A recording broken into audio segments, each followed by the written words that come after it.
and welcome back to another art time lapse. Today I will be doing a small 7-inch by 7-inch piece using acrylic wash on watercolor paper. The theme of this piece I decided will be related to an apple tree.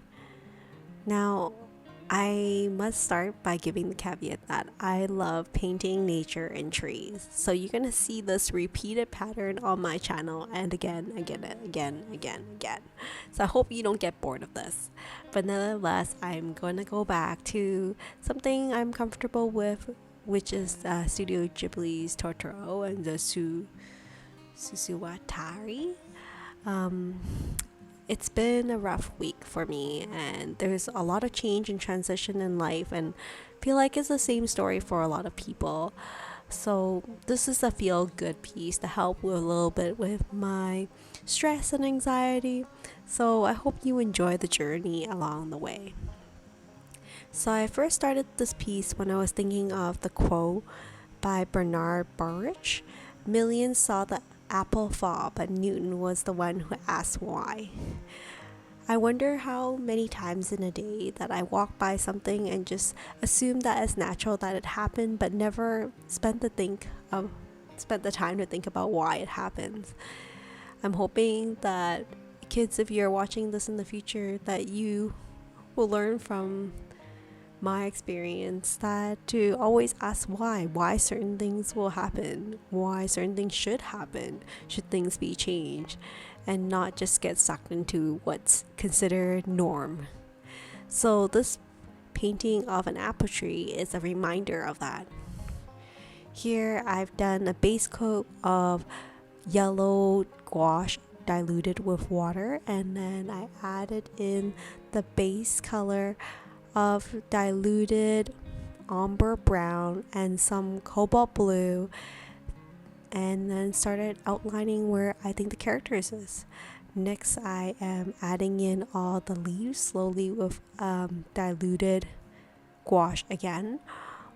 What I usually do with my acrylic gouache is I do a very diluted layer in the beginning just to set background and where everything is outlined, and then as that layer dries I add in more and more layers to create depth and dimension for the artwork.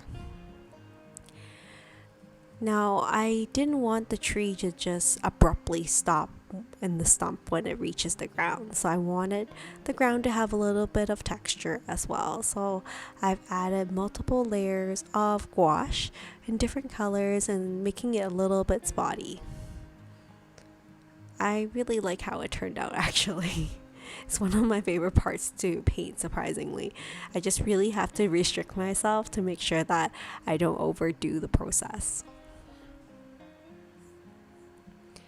Another quote that I based this piece of artwork on is by Martin Luther King: "Even if I knew that tomorrow the world would go to pieces, I would still plant my apple tree."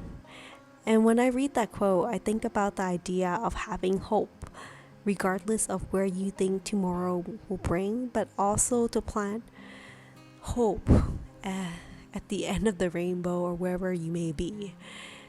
I think hope is something that it's important to always aspire for and grasp, because you can have a really tough and bad day, but when that day is over, don't forget to have hope that the next day or the future is better. And part of that is not necessarily just dreaming and thinking that it will happen. I think part of the mindset is also taking action to make sure that you can make the best possible outcome for that to happen at the end. And going back to this piece so far, I hope that this apple tree artwork will remind them that it's good to have hope at the end of the day and not be too much of a downer on yourself, because life gets tough, but we all get through it. There are so many rough patches in life, and when you look back, you're gonna realize it's just one of those barriers that make you a better you. And you'll look back and you'll think, man, I have grown so much. And kids, I hope when you're looking at this video or this piece in the future, you will remember that nothing is absolutely the end of the world. Life will go on. And remember to have hope. So here I am adding on little bits of leaf on top of the diluted green leaves that I painted on the trees. I wanted to show you how long this process actually takes. I'm not going to take you through the entire process of painting the tree, but adding these little leaflets does take a while. With that said, I do find it very therapeutic to do these different leaves, and I try to add different colors and shades on as I paint the tree from left to right.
Here I'm just gonna speed it up for you so you can see how the rest of the tree will look like without being totally bored of how I do this process, even though I must say it's one of my favorite things to do. Just enjoying the process of painting it, slowing it down, and a closer look at the tree itself. I can do different sizes of leaves, you can see, and in different angles. And I'm just using, I think it's a 1/4 brush from Opus. It's a brush that I picked up at my local art store. Guys, if you enjoy the content on this channel, please consider like, subscribe, and sharing. It really helps with letting people know about my artwork if you don't mind sharing.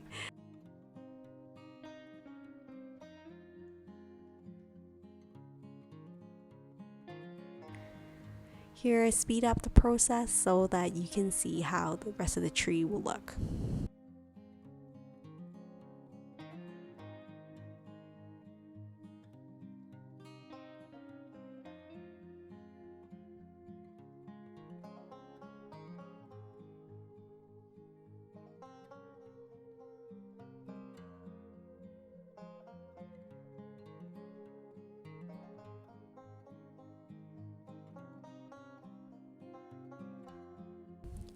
You can see that from where I've started so far, I'm now coloring in the trunks of the tree and the branches of the tree with a darker umber brown that's mixed with a little bit of the green. And just adding in layer by layer, I'm gonna add some texture to the tree by drawing these fine lines for the bark of the tree. If you're following along and you wish to reproduce a piece like this, you can see that it's pretty simple when you break it down into the steps of just adding on layers slowly but surely. And if you just enjoy watching my painting process, you are more than welcome to follow along my artist journey. Here I'm just adding another layer onto the Totoro. I am adding a layer of green. Of course, we all know that Totoro is not green, but I will be adding another layer on top of that. I just think that sometimes for the darker colors, it's really cool to have multiple layers so that you can see a little bit of the lighter colors flowing through to the darker layers, as you'll see later on in the artwork. it just makes the painting so much more interesting to look at, that there's different shades within these darker colors. Now, it's unusual for me, but here I'm actually using a black gouache to paint on the Susuwatari. They are gonna be all over the tree collecting these apples and throwing them down for Totoro. Speeding up for you. Looks like, I guess, a haunting Christmas tree at this point with these fuzzballs, or maybe a rotten tree, maybe with all these fuzz balls on it. Here I'm gonna add in with the black gouache some of the outline features of Totoro.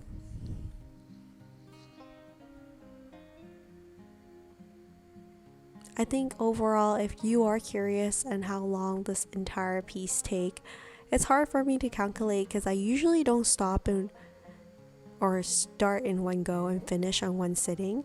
Part of it is just because being a mom, you don't really have a big chunk of time to sit down and do art. A lot of times you have lots of mini breaks, which is why I really enjoy using acrylic gouache, because I know that I can always go back and rework certain areas, and this particular medium gives me the flexibility to work on a piece of art, come back maybe a few hours or a few days later and still continue where I left off.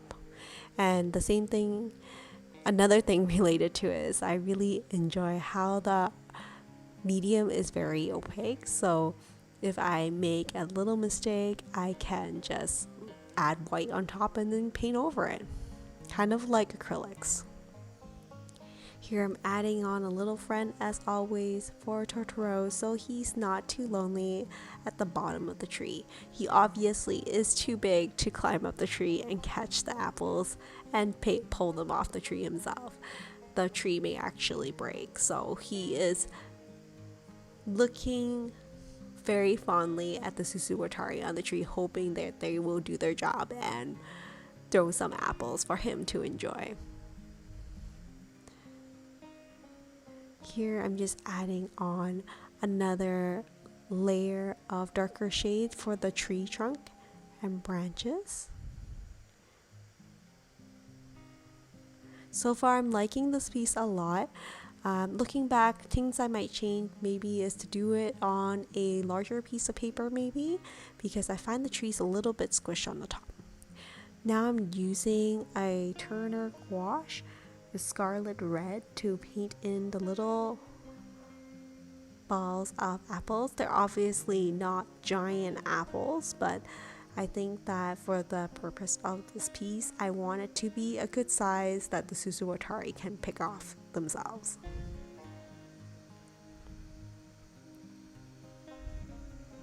I must say it feels very safe and very comfortable for me to paint Studio Ghibli theme artwork. Is something I really enjoy and find super relaxing and helping with my stress lately. I am so thankful that there's this outlet and there's this opportunity to do this type of artwork when I do have the free time. So here, adding in more apples, I'm also going to do a couple on the floor and the ground that's dropped from the tree, and some that are midair as it's dropping down onto the tree. And now I'm using a Sakura brand jelly roll to draw in the eyes with Susuwatari. You can see I just have to do a round circle and leave space on the bottom for the black where the pupil of the eyes would be. It was really fun to draw in the eyes, I must say. Quite relaxing, and it just turned out so incredibly adorable. And it's not a process that I ever thought of before, just using a Sakura jelly roll to paint circles and then leaving the pupil of the eyes black from what appears underneath. And I felt like I was a total genius. So I want to share that secret with you if you're ever considering doing something similar. So here's the piece. I hope you enjoy the process of this art time lapse. And thank you so much for following along. Here are the little characters collecting apples and throwing down for Totoro to collect. I'm sure he's having a ball, having a scrumptious apple pie, or just simply enjoying it before his nap.